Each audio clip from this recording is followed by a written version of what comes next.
going on, you guys? Ariel here with the channel, and thought I'd give, I've had the car for a couple of months now, so I thought I'd give like a sort of my overview of the car, of what I thought, of what I think about the R33. Is it what I expected, and etc. So let's get right to it. So there's a couple things that I've added, like intake tubing, intake filter, oil catch can. Let's see what else. Honestly, not that much really. LED tail lights. I resealed the trunk, but really that's about it. I really didn't do much at all, to be honest. Performance wise or anything like that, but I just did like general maintenance, valve cover gaskets, oil, etc.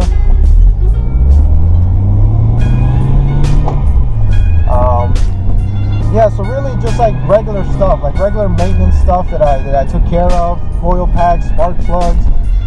There are some things that I do need to do more for the car, but we'll basically get to it later on. So my initial review of the car, or overview I should say, is that it's amazing, smooth. I love it, and I can definitely see why people call it the boat, to be honest. I can see why, because funny thing is, it reminds me of the Nissan 300ZX. It reminds me a lot of the Nissan 300ZX. I can understand why people call it the boat, because it's definitely, it feels like, for me, to be honest, from what I remember when my good friend Carlos used to have a couple 300ZXs, it felt like that. Like, it felt long, it felt wide, and I think they're saying this is like 3,300 pounds. So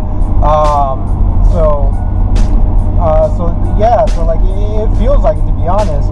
Of course, the 300ZX is V6. This is an inline 6, but to me it sounds really similar. I mean, of course, 6-cylinder, but it sounds similar to me. But to me, it kind of almost feels like a 300ZX, especially with the Haikas and everything like that, rear-wheel drive.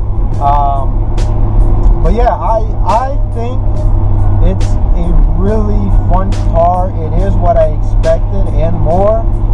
But the funny thing is, one thing I really noticed is a lot of little things that I'm noticing, like the locks. I can't insert my key in the passenger door. I don't know why. It just started happening. So if you guys know anything about that, please let me know, because I am just confused. Also, my right, the driver's door, it is not locking, and then it doesn't lock. When you turn it at certain points, that's when it locks. Like certain moments, you have to like really keep going at it, and then it will lock. But it's kind of annoying, because I have to do this extra stuff just to get the car locked and everything. So that's annoying. I've done research. I've heard that that's kind of like a common thing. Either people do put WD-40, or people just replace the locks, or they kind of modify it to get it to work. So I'll do further research to see on how I can do that. The wheels definitely make it an uncomfortable ride, because they are probably improper balanced, and then being 20 inches and everything like that with the spacers, when I hit like certain speeds on the highway, the steering wheel really wobbles.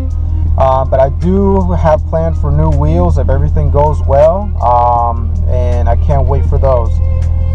Let's see. My oil pressure gauge, I know on the cluster everybody keeps saying do not listen to that.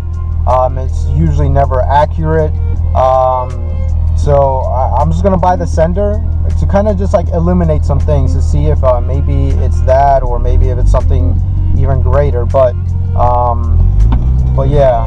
And then when I changed the coil packs, one of my coil packs plugs were just disintegrated. It just just like collapsed because somebody has zip tied it.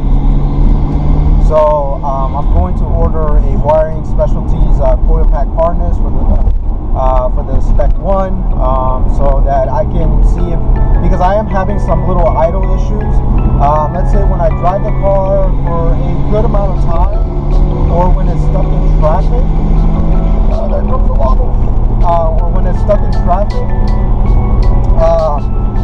it jumps idle a little bit. Now, I did remove the idle air control valve, and I did clean it thoroughly. I cleaned it really well, put it back on, and it just seemed the same, but then until I drove it a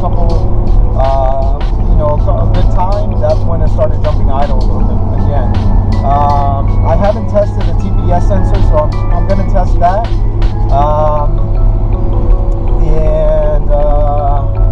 And then I'll actually adjust the idle screw too, just in case. Like maybe I just need to adjust a little bit, or I might have a boost leak somewhere. I might. After installing the intake tubing, I did have to like kind of move one of the intercooler pipings a little bit far outwards. Not far, but just a little bit more outwards, just to kind of give it space and everything. So, and this is all original tubing and everything like that, so it's probably just out of its way, cracking from the age and everything. So that's one thing I gotta dig into. But overall, the car is amazing. I love it. I love the noises it makes. I love how it feels. It just feels fantastic. And really, it meets all my expectations. I do have a lot more that's coming. It's just, it's winter time. I don't want to work on cars during the winter because it just makes everything worse.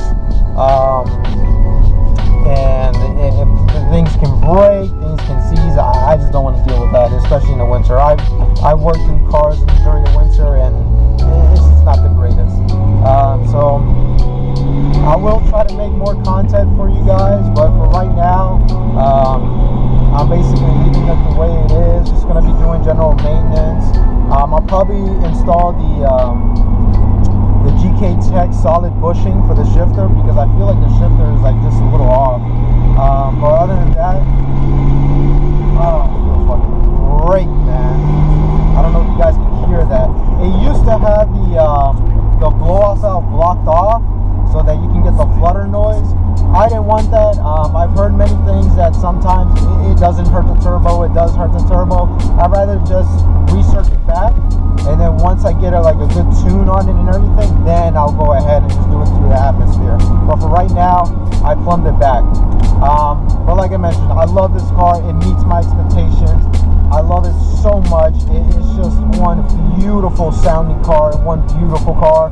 I do hope around springtime, if everything goes well, I do hope to get a new front end for this car, because the Spec 1, I just don't like it as much. It doesn't appeal to me. So hopefully all goes well. But I know this is just a talking video, so I'm sorry. Nothing exciting, but really, I just love this car. I fucking love this car. It's amazing, and it always puts a smile on my face. And then honestly, just looking outside from my house at it, oh my god, so beautiful. I'm sorry if the video's all shaky again because of the wheels. It's just, oh my god, it feels terrible. But that is coming to a change. So that is going to change, I promise you guys. But other than that, you guys take it easy. Have a wonderful day, and happy holidays, you guys. Happy holidays. Take it